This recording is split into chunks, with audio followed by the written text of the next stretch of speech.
Well, now you don't sound so mad. You guys should have heard her just 2 seconds ago. It was real cute. She was like, "Oh, I didn't put the SIM card in. I'm so mad." It was like Monica Erickson. Oh Christ, I forgot to put the card in. I was like, that's the most adorable mad I've ever seen. Heard. I'm so mad at myself. I'm so mad. Episode 551. How's my Sarah? Oh, I'm doing real well. I guess I'm doing really, really well, according to my friend Susie. We were just on here chit-chatting before, and Suze was telling me, like, a bunch of... She was being a wonderful friend and reflecting what maybe we can call growth. Yeah, no, I've been noticing a sea change within you. I don't know. I really don't know if it's just, my own... I'm projecting or something, or what? I really feel validated right now because, like, I feel much calmer. Yeah. And it almost feels like, oh, so this is what it's like to be a person. And that feels nice that you see that because then I feel like it is real. Yeah, it certainly seems like it. But it's the best combination because you still have the big reactions to, like, good stuff and funny stuff, but you don't have the low reactions towards the painful stuff. Oh, yeah.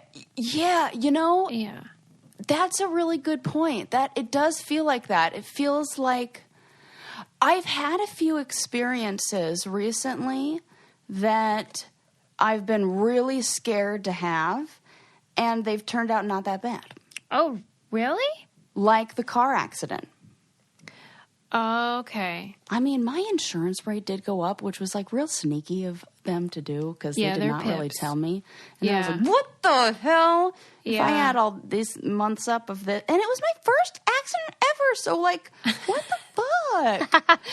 Any hoodles. Wow, they really took advantage. Like that. Yeah, so, like, that kind of stuff where I thought it was going to be... You know what it is? That now that I think about it, it's that self-worth, that feeling of if I'm not perfect or if I mess up, then I'm bad. Yeah. And that is bullshit. Yeah. That's not true. Yeah. Says who? Mm-hmm. If we push back on that, it's usually, says somebody who was toxic in my life or who was like... Says someone who's very unperfect. Right, exactly. Yeah. And so, I think I've just kind of really realized that. And the plus side is you do have the realization. The unfortunate thing is that you have to go through those learning lessons to realize that. And also setting healthy boundaries with people. Mm-hmm. And I've also... Oh my God, I'm like, now I'm just giving you a list of like, here's what I've been doing. But, I think a lot of us know these things and then we don't want to do them or we kind of default to old ways. And then we just have to trust that over time and just continuously, challenging those thoughts or asking like, well, where does this belief come from? That we do break down those structures or those limiting beliefs. Yes. It's a shame it does take so long. Constructs, not structures. That's what I'm saying. But, my God, when you get there, what fun it is. Yeah. And then I just am like, no matter what, I'm going to be okay. Oh, that's so good. That's the feeling. Is like, we're fine. What ifs? There's a phrase from that Indigo Girls song, Closer to Fine, where they say, it's a great song. Closer. Karaoke no, that was night. Way off. Wait. Me and Sarah are going to How's it go? I'm not How's singing it go? It. Closer I am to find. There we go. Remember that song? That's when still not sang, it, but it's closer. It's closer to fine. It's close, but not so fine. Okay, continue with what you're saying. What's There's the line? There's a line in this song that says, "It's only life after all." I think that's a very good mantra to always remember. not to take everything so goddamn seriously. It's only life after all. My God. It is only life after all. And yeah. And it really is just like, do the best you can. Just really love yourself first, you know? And I've been not feeling bad about making decisions that put me first. And I feel like I'm being rewarded for that. I'm getting more comfortable with that, where I can go, you know what, this just does not fit my schedule, or I've already made, arrangements with somebody else, or I'm sorry, I'm not going to be able to use you for this project. Whatever it is, I'm feeling more comfortable in just saying that. And it's like easy. Isn't that crazy that we're so conditioned to think like you have to say yes to everything?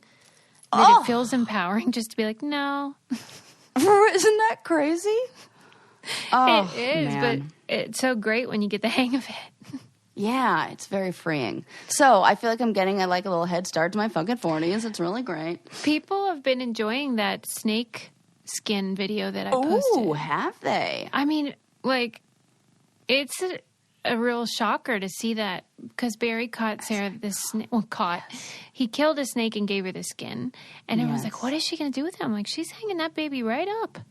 Yeah, I have to find a good plexiglass resource, because the ones that I found so far are very expensive to ship. So I have to find one that's like LA local that I can drive and pick it up.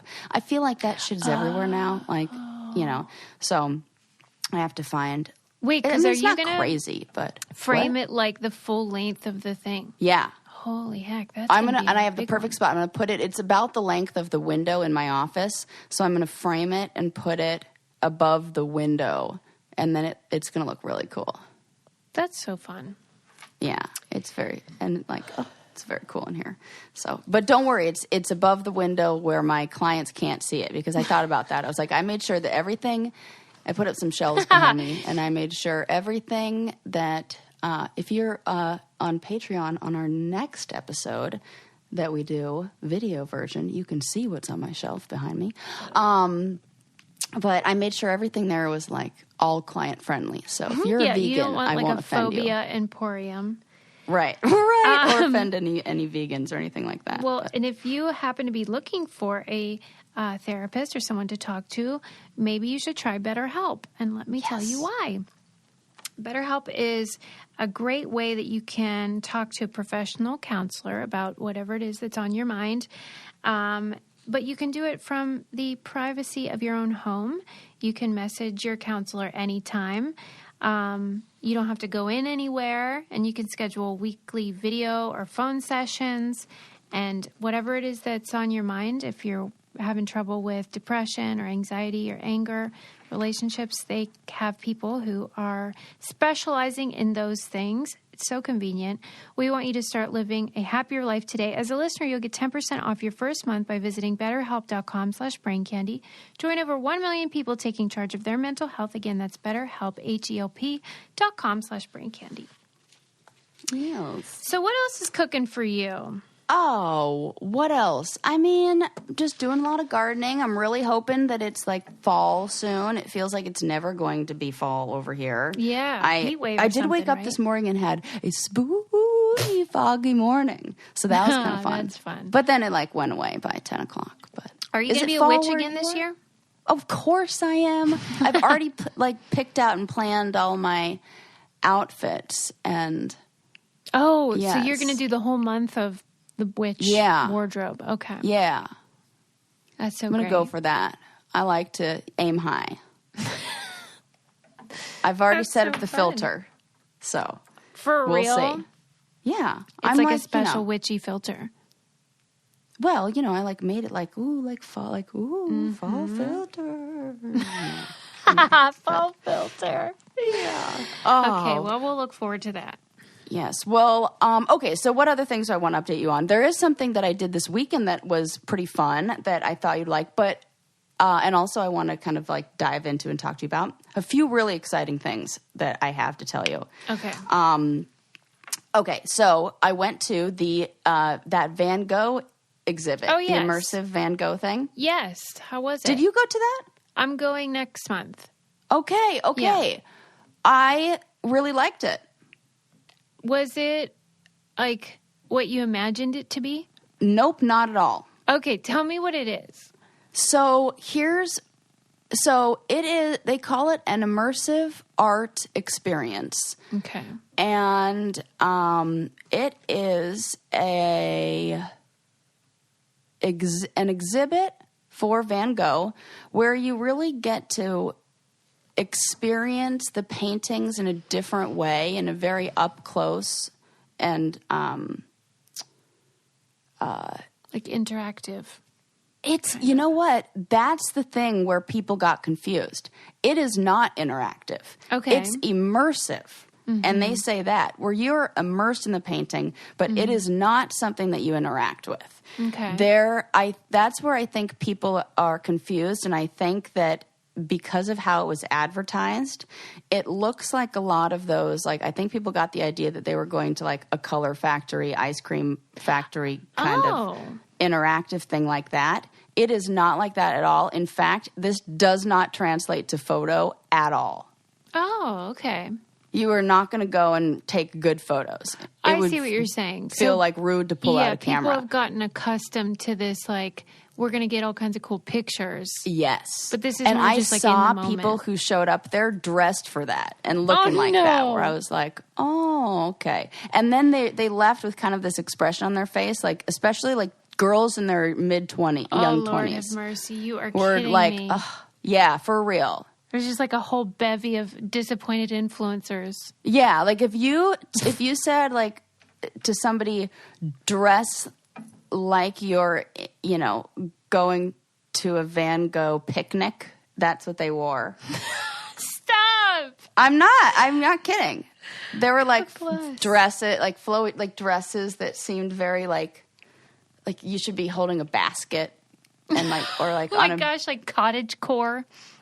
Oh my God, that is so funny you say that, because I just discovered that as I was searching for my witchy dresses on Poshmark.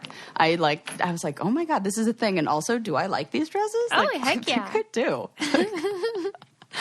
But yeah, so what it is you go into this big empty space, and they've done things like any poles in the middle of the room or anything that is exposed, they wrap it in a mirrored material, yes. so that everything like reflects, and then they use projectors and they project the images of his paintings that have been what I can only call like digitally remixed or like graphically remixed. They project them onto the floor and the ceiling and the walls, and then there's a sound like music to it. Oh, that's cool. I loved it. I think it was a beautiful way to. Now, I say this with a big old asterisk because there are some things that I find that I object to about this, but that I've like since learned, and also. Well, we'll talk about that in a second. But I'll say what I do like first. So the music was wonderful. It really was emotional. There were multiple times where I got teary-eyed, and you experience the art in what I feel like is the reverse way, where, you know, my mom was an art docent. Like, she was a tour guide. And she is so knowledgeable about art and about paintings. And she would take us and she was a tour guide in Florence, Italy, which is like the Renaissance art capital of the world, literally the Renaissance art capital of the world. And so she would tell us about paintings, but she would tell us, it would be like on the drive there, she would tell us the history of the artist. She would tell us about what was happening in society at that time. And when I was younger, I wasn't really interested in that. And unless you care about the person or you care about that time period, it's like, oh, okay, yeah, I'm listening, but like, what else? And then you go and you see the artwork and it's like, okay, yeah, this is beautiful. And so that's like one way to learn about it, one direction. This I felt like was the backwards. It was almost like the reverse of that. Or maybe like when you learn about the person's history and you learn about what's happening in society, you're like, ooh, I can't wait to see their artwork. What's it going to look like? This was no information about Van Gogh, really. And all just music and all just visuals. But they were so like large and blown up that you could see the brushstrokes, you could see the emotion, you could see you're things. in the painting. Oh, you are in the painting, like for sure. And the way that they paired the music to it, I do believe that they used, his journals and everything to match the emotion and match what was going on at the time period in the paintings. It's almost like if you had a knowledge of what was happening there at the time, then you would be able to kind of piece a whole story together. But what I feel like if you weren't somebody who knew a lot about Van Gogh to begin with, but were interested in art, you would like, I left this feeling like I really wanted to know more about Van Gogh. I was going to say, were you a big Van Gogh person to begin with? Yes, in that I know the story. I know a lot about him. I really think that he's an amazing artist. I love the story behind Van Gogh and how, I've heard that art historians have looked at the views, and I think maybe you told me this. We probably talked about this on here, about how the colors and the way that it moves looks the same as when you look at it through a certain kind of camera that senses like, I don't know if it's like electromagnetic waves or something about things like that. He drew the lines in a way that was actually how it looks if you're looking at it through conditions. Yes, under certain conditions. And that is like so amazing and cool and awesome. But I wasn't somebody who was really emotionally moved by his paintings until this experience. Boy, that's what you want when you leave an exhibit is like, I want more. Yeah, but I will say that I do not agree with the price, and I do think that this is a problem that it makes it only. I couldn't afford this. I got tickets because my aunt got tickets, like in LA on the weekend that she chose. Like this was no way. I mean, they're like it's practically like $150 per ticket or something now. It's like that, and it's only an hour that you get to be in there, and it feels like that. I was watching this art history teacher talk on YouTube about things that she objects to about the exhibit, and I was like curious to see like, oh, what would somebody object to? And she made a good point. She said that the artist himself could never afford to not. I mean, it's a normal thing that artists can't afford to buy their own work or wouldn't be able to afford purchasing their own work. That's understandable. But he couldn't even view his own work, which is a really hard pill to swallow. And it kind of reminded me of the conversation we had last week about Jay-Z and Beyonce and the Besquat or Bescot. I still don't know how to pronounce it. Art. Who do you know who profits from it? Like, does it go to a foundation or is this just like, business? Here's the other things. Like, I don't have all the info on this and I definitely didn't research it. But from what I understand, the images that they use are free images. Oh. So anyone So could I do don't it. think that, I think it's a private, it's like a person. Yeah, sounds like it. Yeah, that his whoever it is not, his estate is not profiting off of this. Huh. Well, I mean, yeah, I see what you're saying. There's an ambivalence because it's a great way to experience beautiful stuff, but it's not ideal if it's cost prohibitive to people who might benefit from it. Like, I think that museums should take the popularity of this, and if they're looking for ways to attract new audiences and stuff, I think this is the way to do it. I think this made it really fun and made it emotional and made it immersive. I think people really get confused with that. They think the interactive thing. And they're like, this isn't, Huh. Well, I think you'll really like it. I think so, too. But I am going to look into that. That's interesting because I hadn't thought about, like, who is making money off of this. Right. And I heard the first one that they did was in a cave in, like, France or Spain or something. So when you go and you think about what it would be like to do that whole thing in a cave would be, so cool. Wow, I'll say. Yeah. Well, just you when were you hear the lucky that sound. you got to go. Really cool. Oh, so lucky. I feel very, very privileged and lucky that, and my aunt, she works as a docent at the Museum of Modern Art in Los Angeles. So she, I think maybe she was early to get information about this. And I think she got tickets a year ago. Originally, it was for February. Mm-hmm. And then it was postponed because of COVID. So now we're going. So I don't think she even paid the price that they are now. Now it's just like, oh my God, it's ridiculous. So, yes, but that was one fun thing that I did this weekend. I'll tell you what else is ridiculous is somebody who doesn't take their vitamins. No. I mean, yes, that is absolutely ridiculous.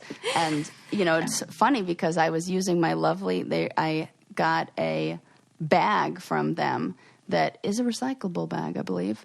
And I was at the grocery store, and the grocers were going nuts over it. And it says on it, take your vitamins. And they were like, oh, my God, I love this. And I was like, yes, and also you should take your vitamins. Yes, you should. And you should definitely use Ritual vitamins because take it from me, they are the only vitamins I will ever take because of how easy they are for my stomach to digest without any of that yucky feeling that you can get sometimes with vitamins. And they're just so convenient because they come right to your door. But now they also have protein powders that both Adam and Lincoln have been stealing and using. Yes. It's very good. I was telling you about this a while back. Yes. And Lincoln will have one when he's done with school. He comes home and takes his little... Oh, that's a perfect afternoon snack. It is. It's a vanilla, the one we have. They taste delish, and he likes them, so that's great.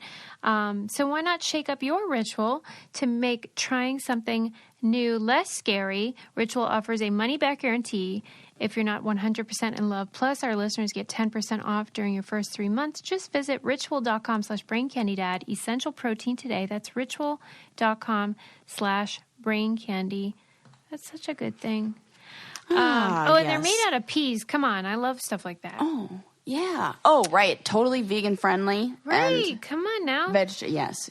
And I found when I take protein that's not like a vegetarian protein, then I break out. Yes. There's side effects. I've noticed that too. I don't love it. Yes. No, this is much better. Give it a whirl. Anyway. Yep. Okay. But I have a really exciting story that I talked to you a little bit about last week that I saved for this week because I needed a lot of time so we can really dive into this and talk about it. So, have you heard of Happy the elephant? No. Okay. So, there is an elephant named Happy who is a 50-year-old Asian elephant. I want to make a joke about him being an Asian American elephant, but like that. Wait, is he? I won't do it. So he lives in the U.S. Yes, he lives in the Bronx Zoo. All right, Asian American, that's fair. Right. So he's an elephant. No, she. Excuse me, a 50-year-old elephant living in the Bronx Zoo, and an animal rights activist group is fighting for. Fighting to have the elephant given the rights, or not even the rights, but basically fighting for personhood of the elephant. Personhood? Yes. Okay, so here is the question. Is an animal we know it's not a person like an individual. Okay. But is it legally, in the legal world, a person or a thing? Do animals have the right to bodily liberty? Now, it's important to know that corporations and businesses and even bodies of water have been given, that's true. Have been classified as persons. Yeah. Right? So that there's this animal rights group is arguing, and this is so layered and to me is just fascinating. So this animal rights group is arguing that the animal is lonely and it should be able to be in an environment that caters to its needs. And now the elephant has been alone, I want to say for 2 years at the Bronx Zoo. And that's sad. So sad. So the elephant that she was paired with, there's an animal rights rule, I guess, or some zoo rule that states that elephants need to be in groups of 3 unless like there are other circumstances preventing this, because they're social creatures. Hello, especially the old ladies. Like they're like the matriarchs, and they need to like be like hanging out telling other elephants what to do. I'm sure, and so. She originally was with 2 other elephants, but the elephants got into 2 of the other elephants got into a fight, and there was an incident where one of the elephants killed the other elephant, and the elephant that died was Happy's best friend, whose name was Grumpy. Man, name was Grumpy? Right. So since then, they've tried to put the Bronx Zoo is like, she's fine, she's totally happy and content and she is, gets socialization with the people who work there. And they said that they've tried to like reunite her with the other elephant, and she's not interested. Well, yeah, that elephant killed her friend Grumpy, and she probably knows it. Yeah, right? That other elephant murdered her best friend. Yeah. It was like she was housed. They were together for 25 years. Oh God! The elephant that did the injuring, her name was Patty. Yeah, so she must have known. Happy knew that Patty, killed her friend, and she was like not interested. Well, it really is. Why do we have to establish personhood in order for them to get rights? Because if they are a thing, then they're just property. Okay. And the thing that's crazy is that the United States is the only country, really one of the only places where this isn't established, that animals have personhood. Really? And how about this? Did you hear about there was that documentary that Cher did, The Loneliest Elephant on Earth, or that one? So that elephant was in captivity in Pakistan. Mm-hmm. And the government of Pakistan, when they ruled on that case, they said it was like unequivocally and like undoubtedly an animal or a person and had these rights, and didn't even question it, and that was Pakistan. Right. My God. Where they said that this animal is a sentient being. There's no questions about it. Yeah, if personhood doesn't mean that they're human, it just means that they deserve, basic rights, then yeah. And so this was seen, or like they started trying this case in, I think it was like November or August of 2020, and they took it in front of a judge. The animal rights group took it in front of a judge, and the judge said,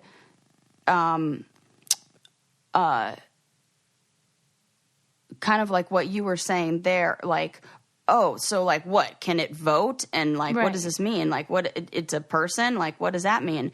And when the judge said that, the lawyer said, this shows that you don't have an understanding of what the definition of personhood is. Because if you think about it, children are under the age, they can't vote, they don't have right, they can't, you can't drive a car if you're a child, but you're still considered worthy. You have certain rights, you know. And when and it's crazy because there are bodies of water, there are I think it was like a lake, like Lake Erie or something like that, where there was something that happened where, let me see, I have it down here. Oh, yeah, okay. There was a toxic algae bloom in Lake Erie. And so the voters of Toledo, Ohio, recognized the lake's rights to a healthy environment. And they voted in favor of the lake. They created a Lake Erie Bill of Rights charter amendment. God.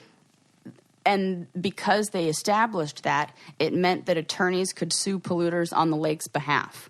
So if the animal is being not taken care of well, and this has happened like around the world, people have recognized animals as like persons in different cases. But the United States is the only place where they don't. And I wanted to ask you why you think that is. Well, that fact surprises me because, a lot of the animal abuses that we've read about and talked about on the show have not been in the U.S. And I think in general, there's more of a philosophy of care for animals. So that makes no sense. Do you think it's because they think it's implicit? Like, of course, animals matter or something? I think this has a little bit to do of this idea that we're at the top of the food chain. Well, that is a problem. And that we have ownership of because at the end of the day, if they're a thing, that means that, I don't know, they're more equal to us. And that, I don't know, it just feels a little bit like we still have to own it. Don't get any ideas. Yeah. We're still king of the jungle over here, or whatever. Is it like I wrote down in my notes, like, is this example of our need to dominate over something? And we just can't let that go. Yeah, there's this part of the Bible that talks in Genesis about when man was created, that they got dominion over the animals. And a lot of times Christians will use that as almost like an excuse to treat them however you want, instead of reading it as like a call to take care of them. That's what it feels like to me, because I'm thinking about other cultures. Even when animals are, I'm thinking about the elephants in Thailand that we rode, where I was just like cringing at how they were treated. But there's still a connection between the elephants like living at the house of this family, and like there's still this. I don't know. It just feels. If you were in Thailand again with that situation, would you decline? Oh, for sure. Yeah, there's no chance I'm getting on that elephant. Hell no. I felt so awful in that moment. Right. That was my first season. I didn't know that I could say no. Well, yeah, and I don't judge you for that because they make you feel like this is not optional. Oh, right. I was so mad. I was so mad about that. Okay, some other important things that you should know about this elephant, Happy. This and why Happy was chosen by this animal rights organization. Happy was the first elephant to pass the mirror test. Oh, man. Right? Right. Okay, so we know that she's self-aware. Right. You mean to tell me that, like, the Citizens United can be a person, Lake Erie can be a person, and Happy the elephant, who can recognize herself in a mirror when you put paint on her and probably paint you a picture, despite what Susie says. She gets no respect. I mean, I can't take it. Damn. The zoo. Well, how do you feel about zoos these days? Because we've talked about it on the show, but not good. Yeah, but I do understand when there is a situation where, like, didn't you hear that pandas are not endangered anymore? Did you hear this? No. Or like they they've turned their population growth around. Like they were really almost extinct for a second there. Okay, so you're saying like sometimes zoos do work that is valuable. Uh-huh. Yes, absolutely. And so I think that I think sanctuaries I'm cool with, and maybe zoos I'm not cool with. I don't know how to like differentiate. I think it's more like I don't like the idea of animals being taken to then be put into a small confined area. Well, a lot of times now they say, well, this animal was born in captivity, so they've never experienced wildness. But to me, like the instinct is still there. It for sure is. And you can reverse that. It would take a generation or two. It would probably take maybe a couple generations, but you can introduce them instead to take them to the sanctuary, because that's what they're fighting for Happy to go. They want Happy to go to an elephant sanctuary where she has, hundreds of acres. Well, at least she'd have some friends that aren't murderers. And they're saying like, oh, she doesn't want to hang out with them. No, she doesn't want to hang out with Patty, the murderer. It'd be like if we're all alone and then they're like, she didn't want to hang out with Johnny, so... Of course I don't want to hang out with Johnny. So she must want to be alone. Nope, I would just rather be alone. Yeah. That is exactly what she's saying. Okay. I just can't. So some other important things to note in this, when kind of going back and forth, is an animal, a person, a thing, even though we have clearly decided and made the argument for it being a person. Yeah. Humans have a history of holding animals responsible for their actions. Okay. And punishing them. So pigs, elephants, bulls, dogs, cows, and other animals have been found guilty and executed for murder. Oh my God, right. I know. Like when a bear attacks like a camper and then they have to kill the bear.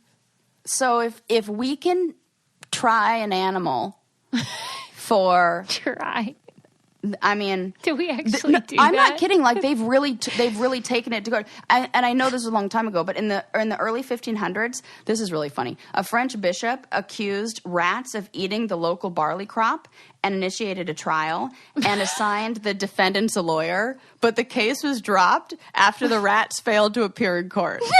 No. That's so funny to me. You know what? I want animals to be people, and I want more animals on trial. This is great. There should be this one? Like courtroom dramas. Imagine. And then you're like waiting for the... What if one little rat showed up with his briefcase and he's like, oh, I told those guys. And they just like couldn't make... They got sidetracked because there was like a dumpster on the way. Yeah, they were hungry. Fuck off. They stopped and they were like, oh, I can't. And you had like one guy who was like, we have a meeting. Yeah, right. That's Sarah. We're going to be late. The Sarah rat.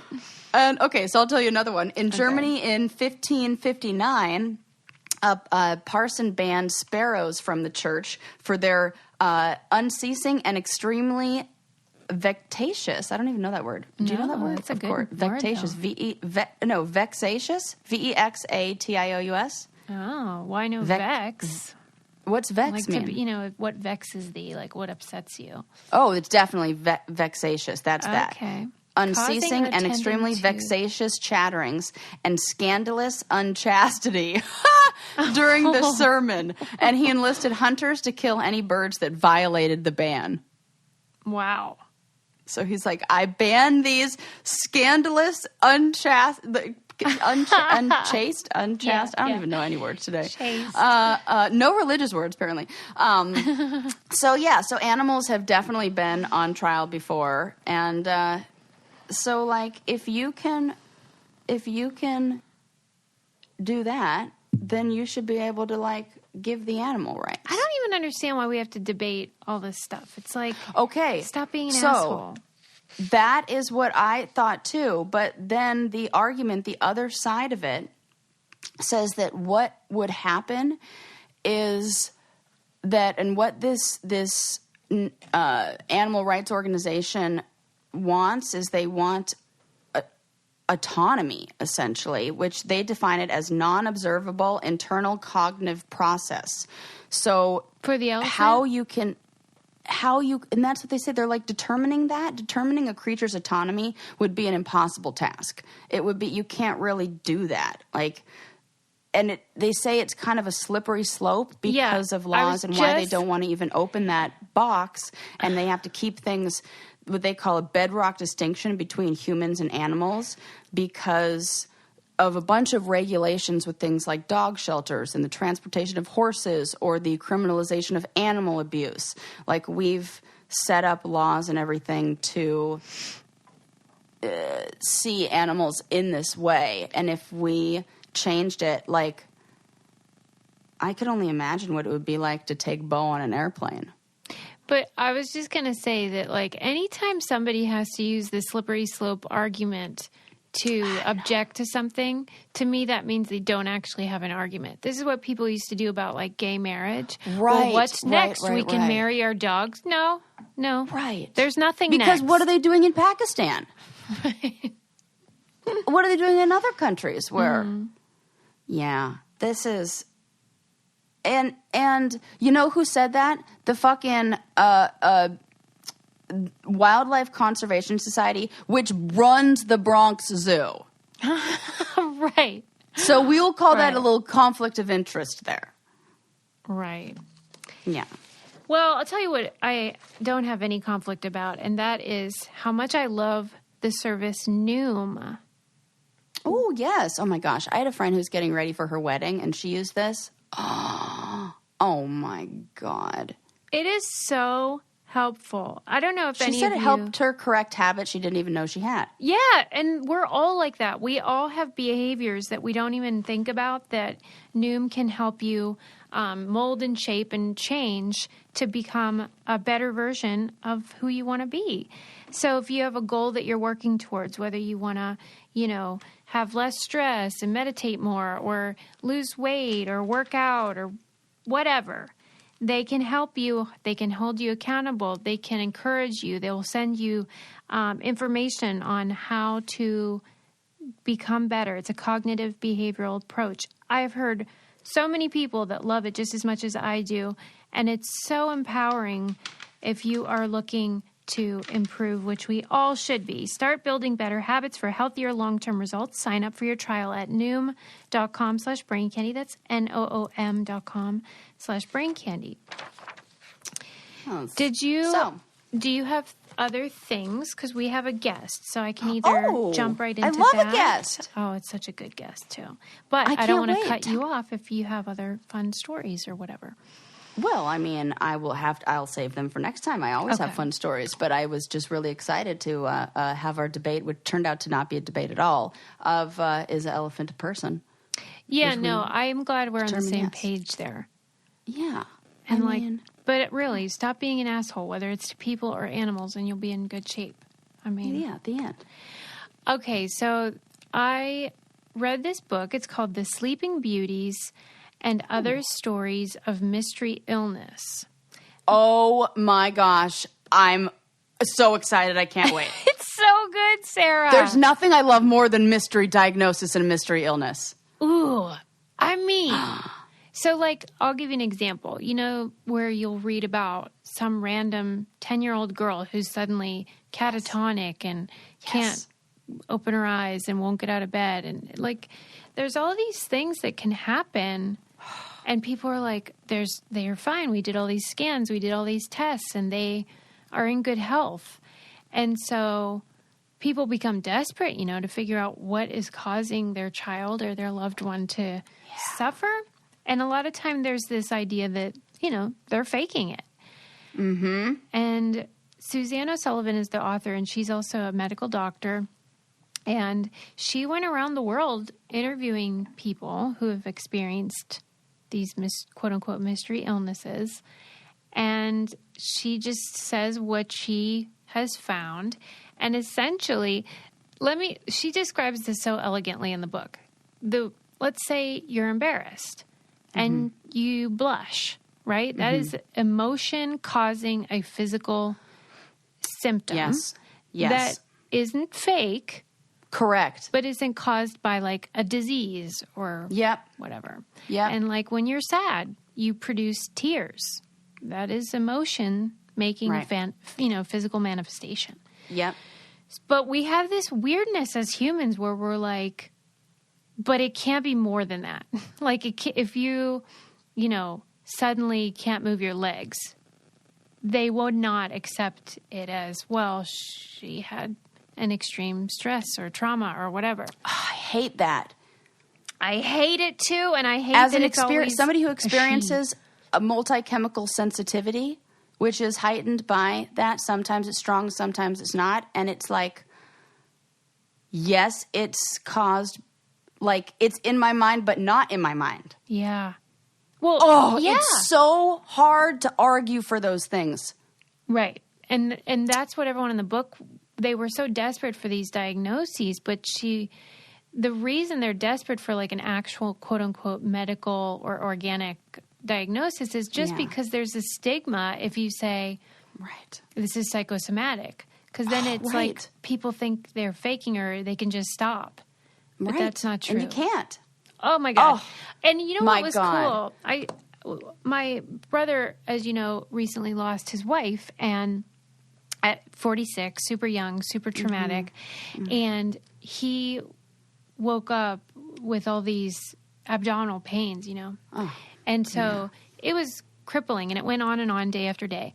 And so finally he said, if Cindy were still here, she would make me go to the ER. So I'm just going to do it because I know she would want me to. They did all these scans, of course. Nothing wrong. And they're like, dude, you have survivor's guilt. And he like couldn't accept that this was true. He's like, no, there must be something. They need to check my kidneys. They need to check my liver. They need to check everything. But that really was it. It's grief.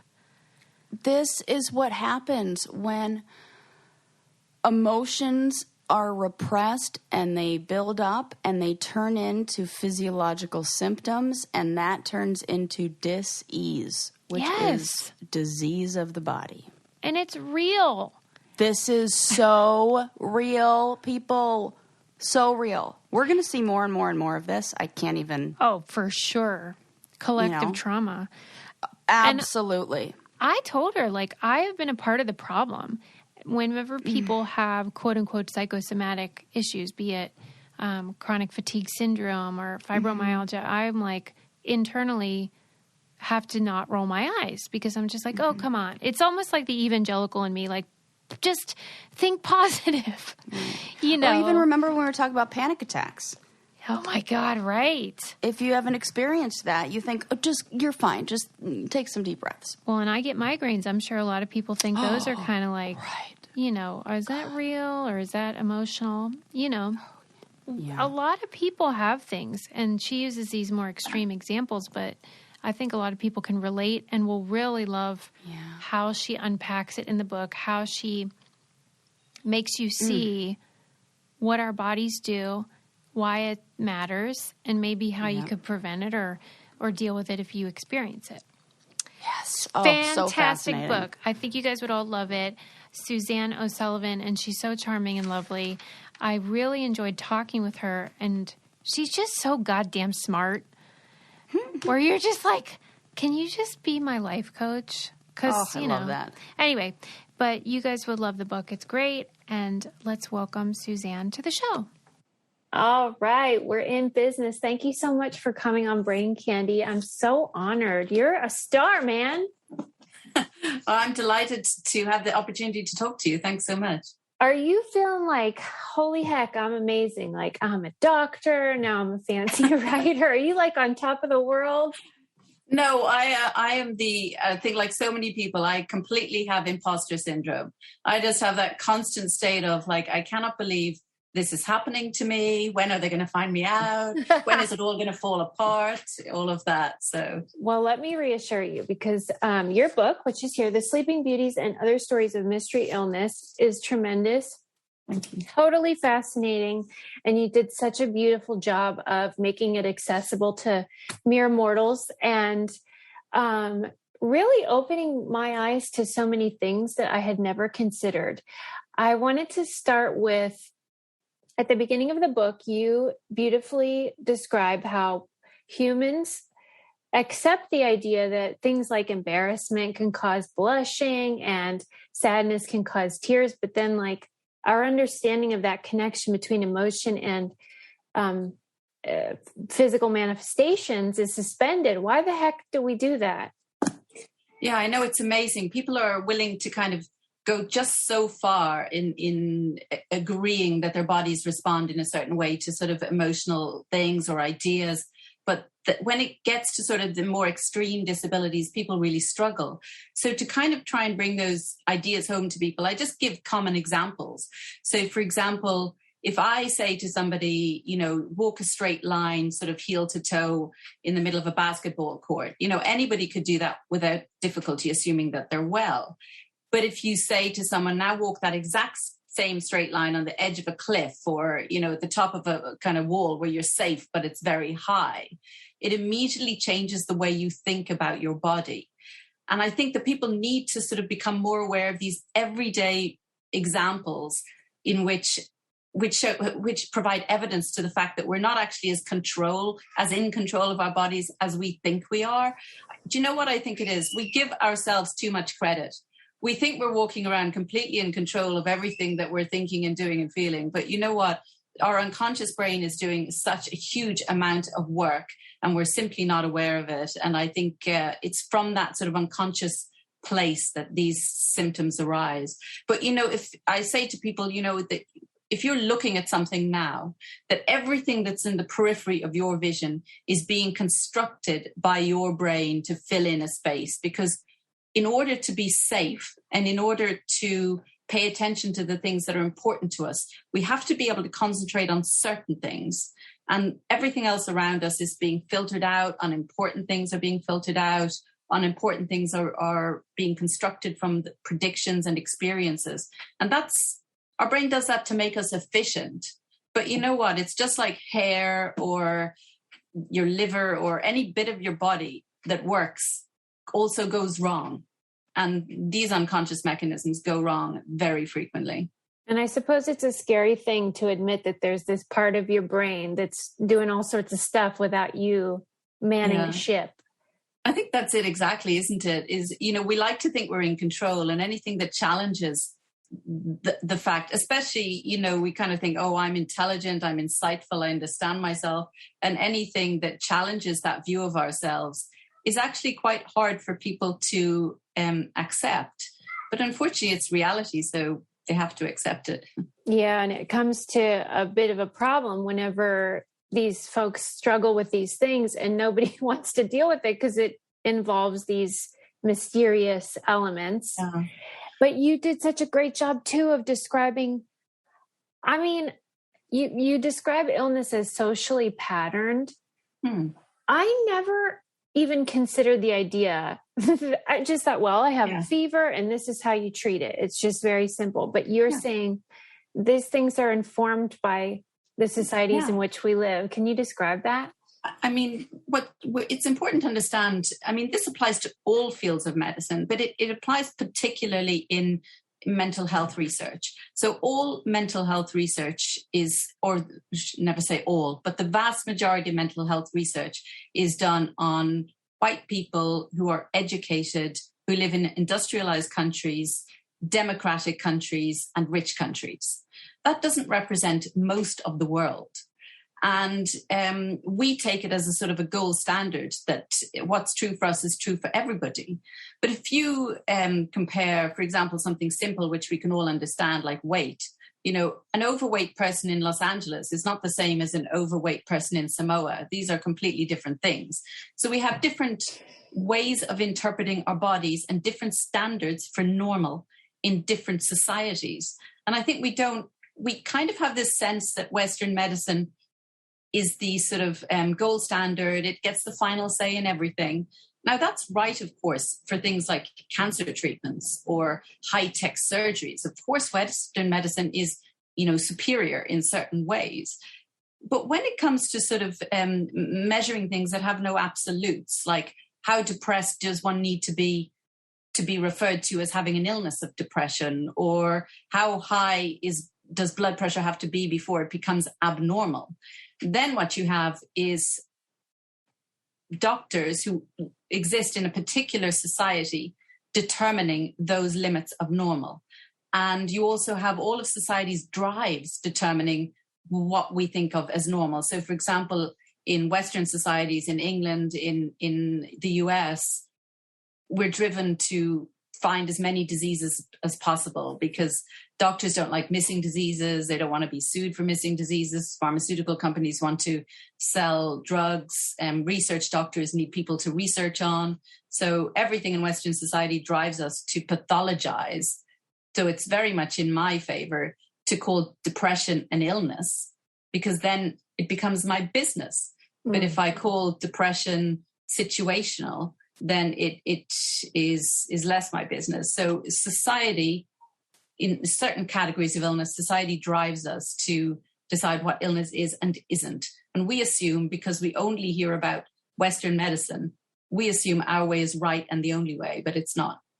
Yeah, there's a real arrogance there. Mm-hmm. And then it's sort of self-perpetuating. And you showed it really well with the example of, is her name Sienna or Sierra? Yeah, Sienna, yeah. And how, she really wanted this particular diagnosis. But you were so patient, because as a reader, I'm getting real mad at her. But you showed how you can understand why she desired that diagnosis, because this is something we do to each other. Doctors do it to patients, and then patients want it from doctors. Like, just call it the name, right? Why do we crave that? I know. I think it's I think people like to blame doctors a little for this, but I would consider it to be sort of a kind of an agreement between patients and doctors. Yeah. This is how we're going to do things. Is if someone comes to me and says that they feel dizzy all the time, it's not, if I test them in various ways and say it's all okay, and I simply say, listen, I haven't found anything, you've nothing to worry about. Now, some of us are reassured by that, and that would be enough. But most people who've made it all the way to the neurologist, which usually takes a couple of steps, probably haven't been reassured by someone just saying, listen, I don't think that sounds like anything serious, don't worry about it.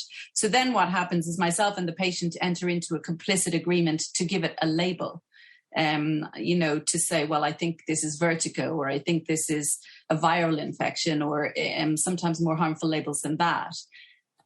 And that actually really works great for patient and doctor, because if I give a label, my patient will be happy. They'll say, thank you, doctor. You've diagnosed me. I feel better for knowing that. I've not given them a treatment. I've just given them an explanation that comes with a kind of tangible label.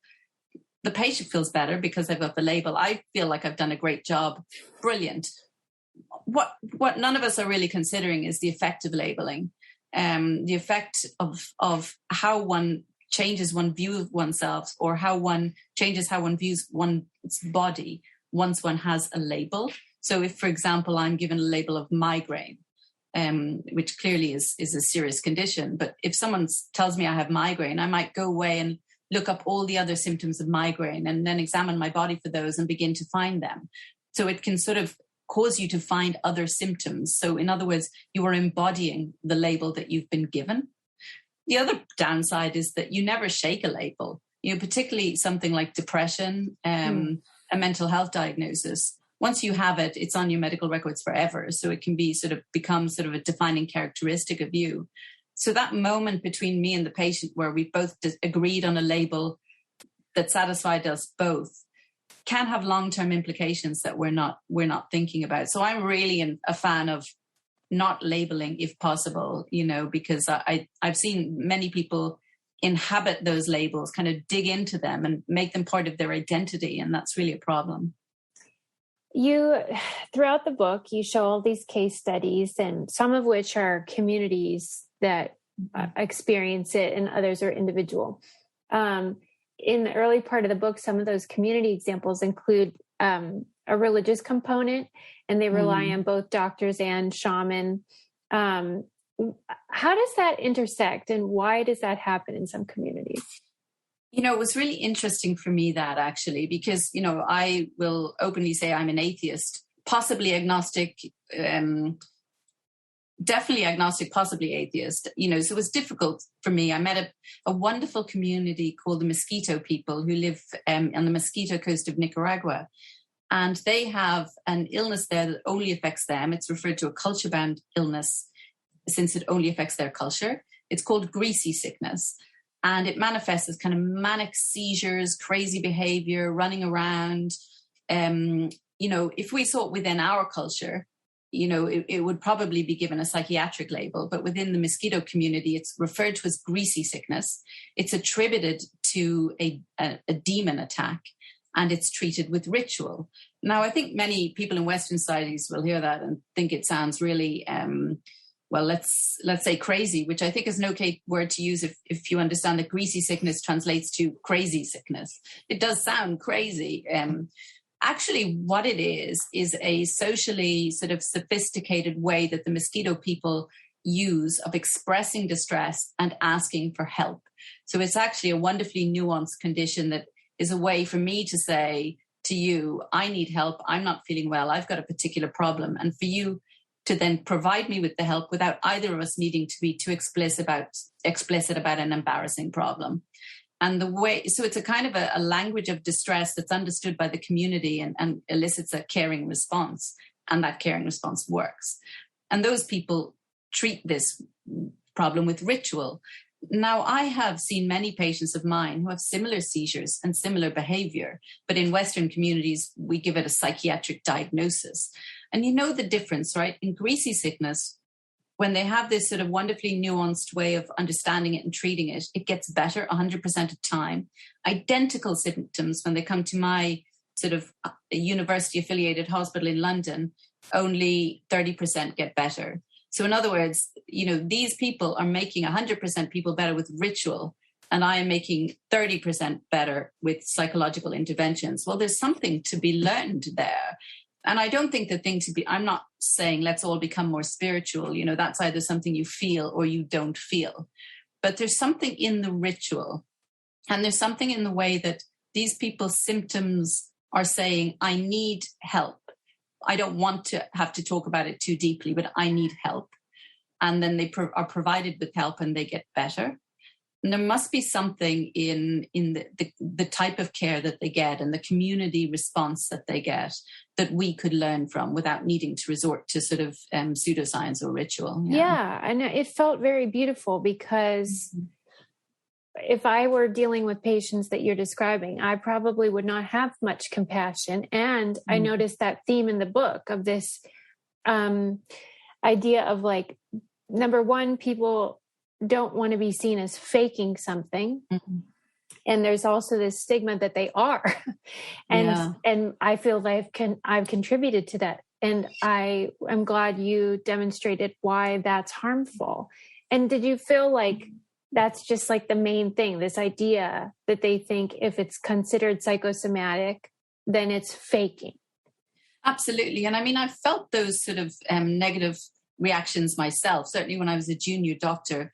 You know, if you saw somebody, you know, came into your clinic and they couldn't walk, and you had a pretty good idea from the clinical findings that walking problem had more of a psychological cause, you can feel it immediately.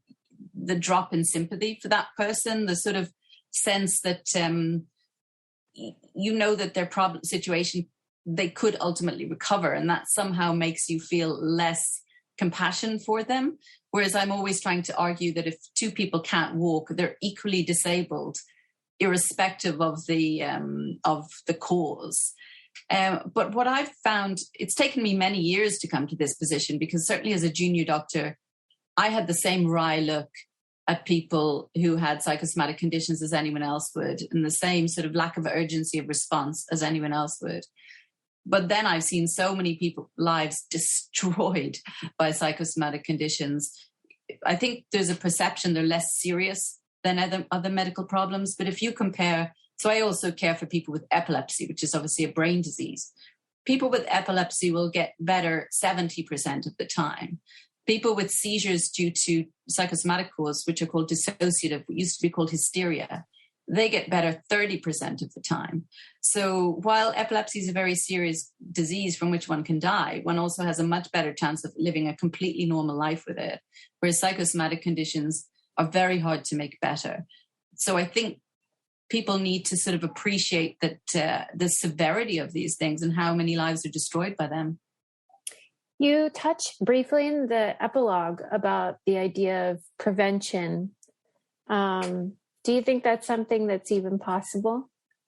Well, that was really probably the thing that surprised me most in the journey of writing this book. So, I'm a medical doctor. I run a clinic. My job is to treat people and make them better, and doctors think that the ultimate answer to all of these sort of medical conditions is to eradicate them, like you would eradicate smallpox or, please God, COVID or whatever someday. And then I suddenly realized from some of the communities I spoke to that the answer is not to eradicate these conditions. Firstly, our bodies will always respond in this way. Physiologically, this is how our bodies respond to certain psychological, emotional, behavioral triggers. So they will always respond this way. So you have to change what you do when they respond in this way rather than trying to eradicate it. So what a Western medical doctor does typically is 100 MRI scans and then a sort of referral to a psychiatrist to explore your childhood or something. These are not the correct strategies. You need to minimize tests that just really add to people's sort of anxiety about their symptoms. And the solution to psychosomatic symptoms is not all lying in some stress in your childhood or in some long psychoanalytical therapy. It may just be that you've had difficulty recovering from something and you don't trust your body anymore and you just need a physiotherapist to help you. So I think the first part of the answer to your question is to say you can't eradicate them, but perhaps you can stop them leading to chronic disability by responding differently when they occur in a more compassionate and logical way.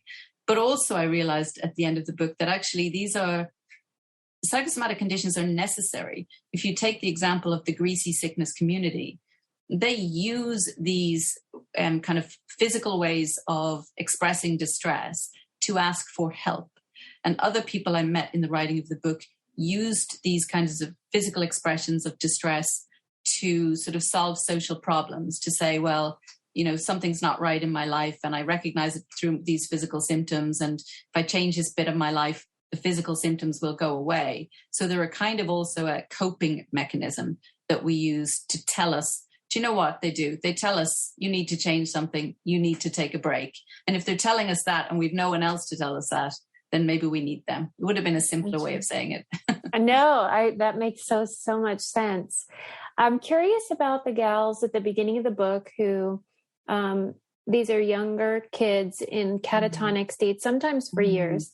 And then when they emerge from it, if they emerge, they tend to not want to talk about it. Why do you think that is? Yeah.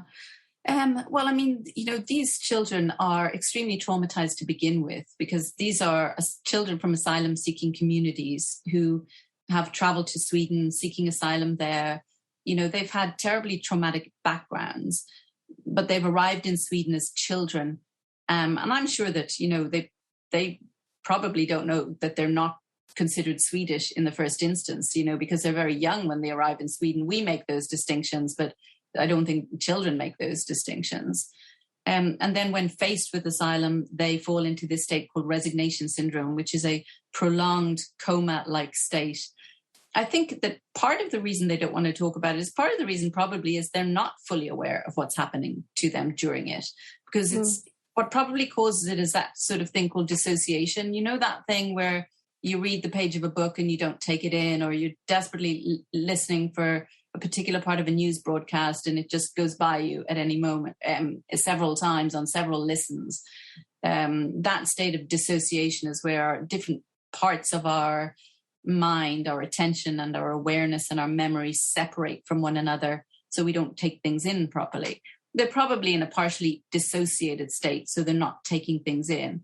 But also imagine how traumatic it must be for them to lie in bed unable to interact. They're manipulated by people, they're picked up, they're moved around, they're talked about.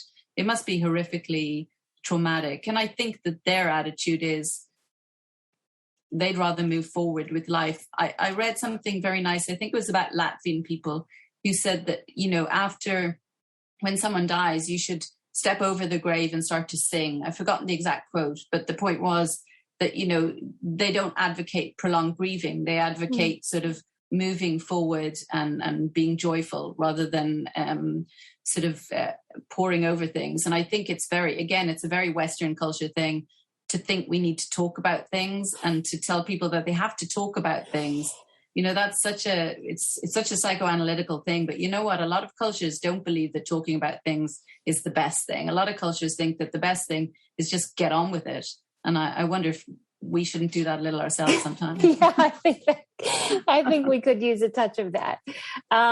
Okay, level with me here. What do you think is the reason why these illnesses tend to hit women more? What is the deal, man? I would basically I'd love to be able to provide you with a definitive answer. I'll tell you, because I don't know the answer, but obviously I've thought about it a lot. I mean, when I was a junior doctor, I was concerned that this was just a sort of a label that men gave to women.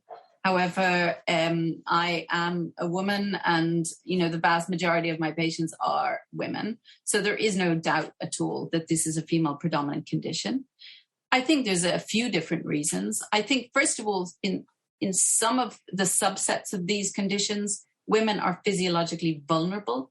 So, for example, I would see a lot of people with seizures, and they would often start with fainting. Now, young women faint. That's not psychosomatic. It's because we're healthy and we have low blood pressure. And in certain circumstances, we're provoked to faint. It's just our physiology. It's nothing wrong with us per se. It's just how we are, and we grow out of it. But often psychosomatic symptoms can start with sort of, I'm trying to avoid using the word real because, psychosomatic is real, but, with a sort of organic medical problem, like a faint happens, and then the faint causes us to sort of notice different changes in our bodies and to become over aware of our bodies, etc. So if women's bodies are prone to things like fainting, we also have these cyclical changes happening in our bodies that we spend our whole teen years trying to understand. Our bodies are changing all the time, and psychosomatic conditions can arise when we notice bodily changes, but we don't know what to make of them. So I feel that women are physiologically vulnerable through all the changes happening in our bodies, through features of things like low blood pressure that produce symptoms like dizziness, for example. I think that also women are in the position that can trigger these conditions. So we're more likely to be in a position where in trapped situations from which we can't escape. I mean, all of the people I write about in the book are sort of young women trying to sort of have a voice, trying to be heard. I think even in the 21st century, young women's voices are not heard in the same way. And this is a cultural way of asking for help for young women. Yeah. Also, men and women do react differently to things. Men are more likely to be in prison. Men are more likely to be aggressive. Men are more likely to have other sorts of mental health problems. So we are a little bit different, men and women. So I think it's probably multifactorial. But I tell you where I think the misogyny lies here. I think people kind of say that psychosomatic symptoms are a label used to dismiss women. Mm-hmm. I actually think it's the opposite. I think that women get psychosomatic symptoms and therefore they are dismissed. Yeah. And I wonder if it was a condition that affected sort of middle-class bankers predominantly, might there have been much more scientific interest in it in the past? I just love you. I wish you could just follow me around and explain the world. It's funnily enough, I was reading your book. My brother lost his wife. She was only 46 and he was having these terrible stomach pains and he went to the ER. They did all these tests, nothing wrong. They were like, dude, you have survivor's guilt and, it's grief and, it manifested physically. And I was so happy to be reading your book to say, hey, this is happening to lots of people. But I hope everybody reads it. I know our listeners are going to love it. And we have one last question that we ask everybody. And that is, if you are a person who owns a vehicle, what do you keep in the trunk of your car, or the boot, as it were? That is a truly, thank you for asking me a question I've definitely never been asked before. I hate that this says so much about me, but I have an entire sort of rescue sort of kit in the back of my car. You know, like if I remember reading once, or a friend once broke down in snow and the car got stuck in snow for like 12 hours or whatever. And I said, if that ever happens to me, I'm ready. So I've got everything. I've got like the shiwi, so I've got something to empty my bladder into. I've got like warm blankets. I've got socks. I've got water. If there's an apocalypse and it hits me when I'm in my car, I'll survive for a significant amount of time. You and hate, like you don't like that it represents. No, that's why we ask it, because believe me, if you go to a cocktail party and you ask this, it will always be indicative of who the person is. It's so fun. Oh, I'm going to do that. Yeah. Because, you know, what's in there says a lot about where they are in their life, but that is super fun. And I love that you call it a shiwi. I didn't know it had a name. Do not call it that. I never heard that. It's a brand, I think. It must be a brand. I mean, I need one. That's fantastic. Thank you so much. I loved having you on, and I just loved reading your book. Keep up the good work. Thank you so much. Thanks for having me.